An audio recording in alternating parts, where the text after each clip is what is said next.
दुनिया में दो तरह के लोग होते हैं। दुनिया में दो तरह के लोग होते हैं, एक विनर और एक लूजर। लेकिन जिंदगी हर एक लूजर को विनर बनने का मौका जरूर देती है। दुनिया में दो तरह के लोग होते हैं, एक विनर और एक लूजर। लेकिन जिंदगी हर लूजर को विनर बनने का मौका जरूर देती है। तो दोस्तों, अपने पास अभी विनर बनने का मौका है, क्योंकि अभी काफी समय के बाद में अभी इकट्ठी वैकेंसी आई है। तो तैयारी अच्छे से जोरों शोर से करिए दोस्त। नमस्कार दोस्तों, मैं प्रकाश राणा आपका स्वागत करता हूं मेरे अपने YouTube channel life changing videos में। दोस्तों, अभी वैकेंसी अच्छी खासी आई हुई है। अपने को तैयारी अच्छे से करना है और अपने को तुरंत यहीं पर याद करना है। मेरे साथ में आप याद करते हुए चलिए, यहीं पे याद करते हुए चलिए और नोट डाउन कॉपी पेन उठाइए और नोट्स बनाते हुए चलिए। तो दोस्तों, हम आज स्टार्ट करेंगे। क्या स्टार्ट करेंगे? इतिहास। इतिहास को जानेंगे दोस्त। और इतिहास को जानने से पहले हम शुरुआत करेंगे। क्या शुरुआत करेंगे? इतिहास को जानने से पहले हम शुरुआत करेंगे भारत में हुए सभी युद्धों के बारे में जानेंगे दोस्त। किसके बारे में जानेंगे? भारत में हुए सभी प्रमुख युद्धों के बारे में। क्योंकि अपन सबसे पहले युद्ध से ही शुरुआत करते हैं, उसके बाद में पूरी हिस्ट्री को पढ़ेंगे अपन। आधुनिक इतिहास, प्राचीन इतिहास सबको पढ़ेंगे धीरे धीरे करके, है ना। तो अपन क्या जानेंगे अभी? भारत में हुए सभी प्रमुख युद्ध के बारे में। कौन कौन से युद्ध हुए थे, किसी को पता है? और यह वीडियो परीक्षा के दृष्टिकोण से बहुत ही महत्वपूर्ण है मेरे दोस्तों। चाहे यूपीएससी हो, एमपीपीएससी हो, एमपीएसआई हो, कांस्टेबल हो, जेल प्रहरी हो, वन रक्षक हो, संविदा के ग्रुप 1 या ग्रुप 2 हो, यूजीसी नीट हो, सारी परीक्षा की दृष्टिकोण से, एनडीए की हो, सारी परीक्षा के दृष्टिकोण से बहुत ही महत्वपूर्ण वीडियो साबित होगा मेरे दोस्त। तो इस वीडियो को ज्यादा से ज्यादा शेयर करें, लाइक करें और सब्सक्राइब करें। तो दोस्तों, कौन कौन से हुए थे भारत में प्रमुख युद्ध? भारत में हुए सभी प्रमुख युद्ध। भारत में हुए सभी प्रमुख युद्ध में कौन कौन से हैं? नंबर फर्स्ट पे है कलिंग युद्ध। कौन कौन से युद्ध हुए थे, पता है क्या किसी को? नहीं पता है? चलो मैं पहले बता देता हूँ, उसके बाद में अपन डिटेल में उसकी कहानी के हिसाब से समझे। मैं आपको कहानी में ही याद करवा दूंगा मेरे दोस्त। कहानी से ही युद्धों को याद करवा दूंगा, ये मेरा वादा है, और आप याद करते हुए चलिएगा। तो क्या टॉपिक डाला है? भारत में हुए सभी प्रमुख युद्ध। उसमें सबसे पहला जानेंगे अपन कलिंग युद्ध के बारे में। उसके बाद जानेंगे तराइन का प्रथम युद्ध। उसके बाद जानेंगे तराइन का द्वितीय युद्ध।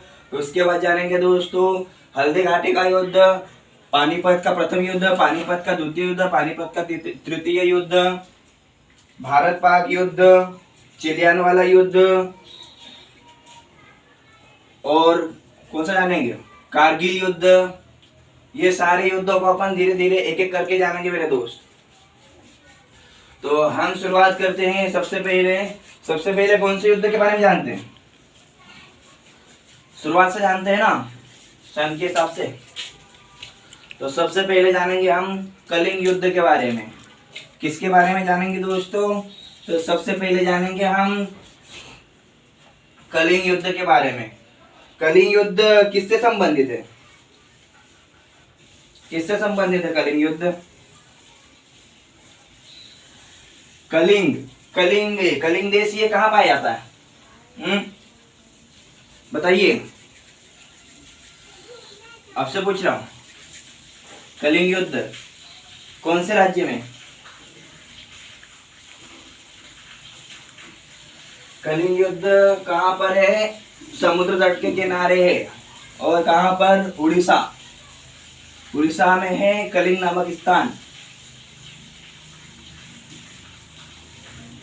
जो कि विदेशों को व्यापार करने की दृष्टि से बहुत ही महत्वपूर्ण था। इसीलिए सम्राट अशोक ने भी विदेशों से आयात निर्यात करने के लिए काफी कोशिश की थी कि उस राज्य को हासिल करूं। तो सम्राट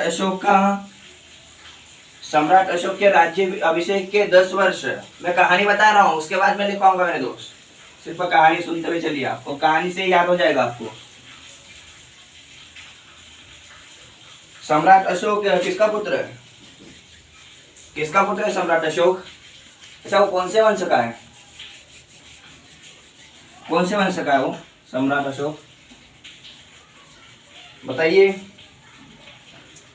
सम्राट अशोक मौर्य वंश का था। कौन से वंश का था सम्राट अशोक? मौर्य वंश का। और सम्राट अशोक के पिता का नाम क्या था? सम्राट अशोक के पिता का नाम बिंदुसार था। उसके दादा कौन हुए? सम्राट अशोक के दादा हुए कौन हुए? चंद्रगुप्त हुए। अच्छा, सम्राट अशोक का भाई कौन था? सम्राट अशोक का भाई था सुसीम। कौन था? सुसीम। और दोस्तों, सम्राट अशोक के, चलो उसकी कहानी बताते हैं, उसके बाद अपन पूरा डिटेल में जानेंगे उसके बारे में, है ना।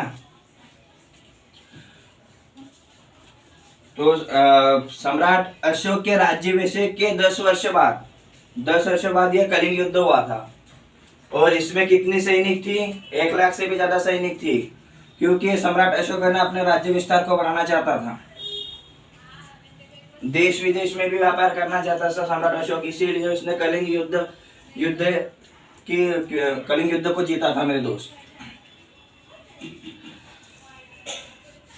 लेकिन कहानी में ऐसा भी है कि कलिंग युद्ध में उसकी एक कलिंग की तरफ से सम्राट अशोक की एक प्रेमिका थी। कौन थी?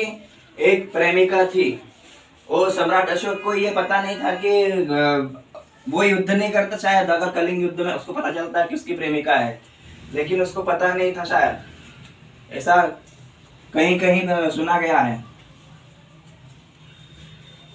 तो कलिंग युद्ध हुआ, वहां पर सम्राट अशोक ने पूरी 1 लाख की सेना के साथ में कलिंग युद्ध पर आक्रमण कर दिया। जैसे ही उसको कलिंग युद्ध के बारे में कि सम्राट अशोक आक्रमण करने के लिए आ रहा, उसकी प्रेमिका थी, वो वहां की रानी थी। कौन थी? रानी थी। उसने सारे गांव वालों को और बच्चों औरतों को सभी को उसने एकत्रित किया और सबको प्रोत्साहित किया, सबको एकत्रित किया और उनको लड़ने के लिए तैयार कर दिया। उसके बाद में क्या होना था? सम्राट अशोक ने आक्रमण जैसे ही कर दिया, उसको पता नहीं था कि उसकी प्रेमिका भी है। काफी भयानक युद्ध हुआ, वो भयानक और विध्वंसकारी युद्ध था ये। इसमें 1 लाख से ज्यादा सैनिक मारे गए और कई लोग आधे जले हुए, कई लोग पूरे जल गए, ऐसे पड़े हुए थे। सम्राट अशोक की यहाँ भयानक स्थिति, मतलब कि जो आधे लोग जले हुए पड़े हैं, कहीं 1 लाख सैनिक मारे गए, यहाँ स्थिति देखकर सम्राट अशोक का हृदय परिवर्तित हुआ और सम्राट अशोक का ये कलिंग युद्ध अंतिम युद्ध हुआ था। कौन सा युद्ध हुआ था मेरे दोस्त? सम्राट अशोक का यहाँ अंतिम युद्ध हुआ था। उसके बाद में सम्राट अशोक ने क्या किया था? बौद्ध धर्म को अपना लिया था। उसके बाद में कभी इसने लड़ाई नहीं लड़ी, कभी इसने युद्ध नहीं जीता। ये सम्राट अशोक का अंतिम युद्ध था मेरे दोस्त।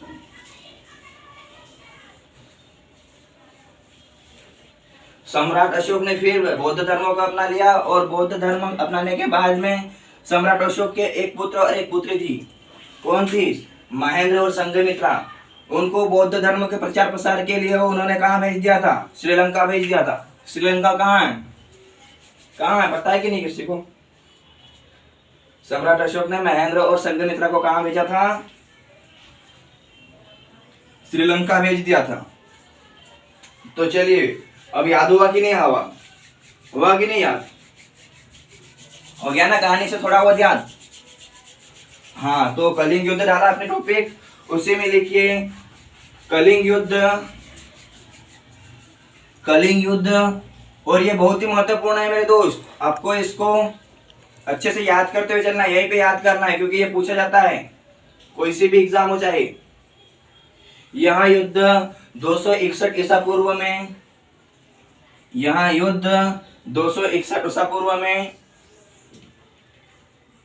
मौर्य साम्राज्य के तत्कालिक सम्राट कौन था? सम्राट अशोक और कलिंग देश के बीच में हुआ था। यह युद्ध बहुत ही विनाशकारी, यह युद्ध बहुत ही विनाशकारी या विध्वंसकारी बोल सकते हैं, भयानक था। यह युद्ध बहुत ही विध्वंसकारी या विनाशकारी या भयानक युद्ध हुआ था। इस युद्ध में यानी कि कलिंग युद्ध में 1 लाख से ज्यादा सैनिक मारे गए थे और कई लाख गुना सैनिक घायल हुए थे और कई लाख गुना लोग भी घायल हुए थे।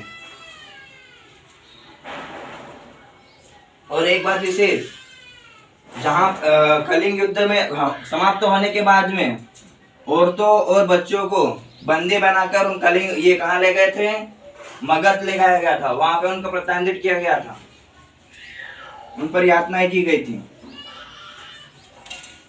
ये नहीं लिखना है, ये मैंने समझाई आपको, है ना।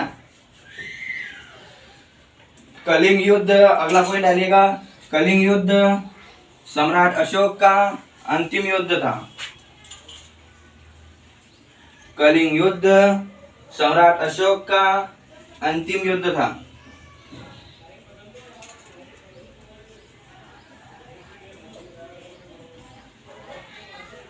क्या था मेरे दोस्त? कलिंग युद्ध सम्राट अशोक के जीवन का अंतिम युद्ध था। उसके बाद में सम्राट अशोक ने कभी युद्ध नहीं लड़ा। और कलिंग युद्ध के बाद सम्राट अशोक ने बौद्ध धर्म को अपना लिया। कलिंग युद्ध से प्रभावित होकर सम्राट अशोक ने बौद्ध धर्म को अपना लिया। और सम्राट अशोक के एक पुत्र और एक पुत्र था, एक लड़का और एक लड़की थी। क्या नाम था उनका? महेंद्र और संघमित्रा। सम्राट अशोक ने संघमित्रा और महेंद्र दोनों को बौद्ध धर्म के प्रचार प्रसार के लिए कहाँ भेजा था? श्रीलंका भेज दिया था। तो दोस्तों, वीडियो कैसा लगा कमेंट में जरूर बताएं और शेयर और सब्सक्राइब जरूर करें।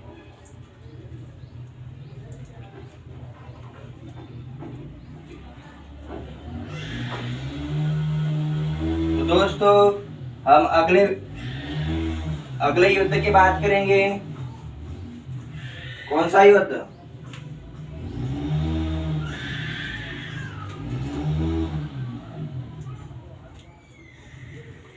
अगला युद्ध कौन सा होगा? कौन सा युद्ध होगा मेरे दोस्तों? तराइन का प्रथम युद्ध।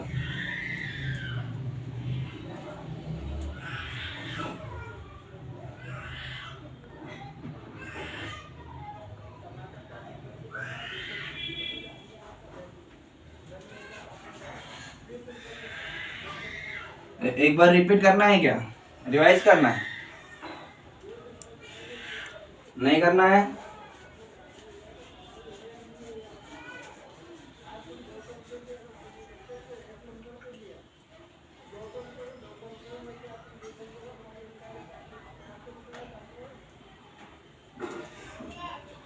तो चलो रिवाइज करा देते हैं। कलिंग युद्ध अभी यहीं पे याद होना चाहिए। कलिंग युद्ध की शुरुआत कब हुई थी? बताइए जल्दी जल्दी। कलिंग युद्ध की शुरुआत 261 ईसा पूर्व में हुई थी। कब हुई थी मेरे दोस्त? तो कलिंग युद्ध की शुरुआत 261 ईसा पूर्व में हुई थी। किस किस के बीच में हुई थी? तो कलिंग युद्ध किस किस के बीच में हुआ था? मौर्य साम्राज्य के तत्कालिक सम्राट कौन था? अशोक और कलिंग देश के बीच में हुई थी। किस किस के बीच में हुई थी? मौर्य साम्राज्य के तत्कालिक सम्राट कौन था? अशोक और चंद्रगुप्त। सम्राट अशोक और कलिंग देश के बीच में हुई थी। कलिंग युद्ध सम्राट अशोक का जीवन का अंतिम युद्ध था। कलिंग युद्ध सम्राट अशोक के जीवन का अंतिम युद्ध था। उसके बाद में उसने कभी लड़ाई नहीं लड़ी। कलिंग युद्ध के बाद पॉइंट डालते हुए फटाफट याद करते हुए चलिएगा। मेरे साथ में याद होना चाहिए, अभी याद होना चाहिए। कलिंग युद्ध के बाद सम्राट अशोक ने बौद्ध धर्म को अपना लिया। कलिंग युद्ध के बाद सम्राट अशोक ने क्या अपना लिया? बौद्ध धर्म को अपना लिया। और कलिंग युद्ध के बाद सम्राट अशोक ने बौद्ध धर्म को अपना लिया। सम्राट अशोक के एक पुत्र था महेंद्र और एक पुत्री थी संघमित्रा। उन्होंने दोनों को बौद्ध धर्म के प्रचार प्रसार के लिए कहाँ भेजा था? दोनों को बौद्ध धर्म के प्रचार प्रसार के लिए श्रीलंका भेजा था। और ये पूछा जाता है मेरे दोस्त, या तो सन पूछा जाता है, या तो फिर किस किस के बीच में लड़ा गया, या तो फिर ये कौन सा युद्ध था सम्राट अशोक के जीवन का, कौन सा युद्ध आखिरी था। और सम्राट अशोक को कलिंग युद्ध के बाद कौन से धर्म को अपना लिया, ये क्वेश्चन पूछा जाता है मेरे दोस्त। सारी परीक्षा की दृष्टिकोण से बहुत ही महत्वपूर्ण वीडियो है। तो दोस्तों वीडियो कैसा लगा कमेंट में जरूर बताएं, शेयर लाइक करें और सब्सक्राइब करें। दोस्तों मैं आपके लिए इतनी मेहनत कर रहा हूं तो आपको एक लाइक शेयर और सब्सक्राइब करना तो बनता है। और कमेंट में जरूर बताएं मेरे दोस्त कि वीडियो को कैसा लगा। सब्सक्राइब करने के बाद में उस बेल आइकन पे ऑल वाले बटन पे क्लिक करें ताकि आपको अगले वीडियो की नोटिफिकेशन मिलती रहे। और दोस्तों हम जानेंगे अगले वीडियो में तराइन का प्रथम युद्ध, तराइन का द्वितीय युद्ध और तराइन का तृतीय युद्ध। 3 युद्ध हुए थे तराइन के। तो अगले वीडियो में जानेंगे दोस्त हम तराइन का प्रथम युद्ध, तराइन का द्वितीय युद्ध और तराइन का तृतीय युद्ध। आज के लिए बस इतना ही। जय हिंद, जय भारत मेरे दोस्त।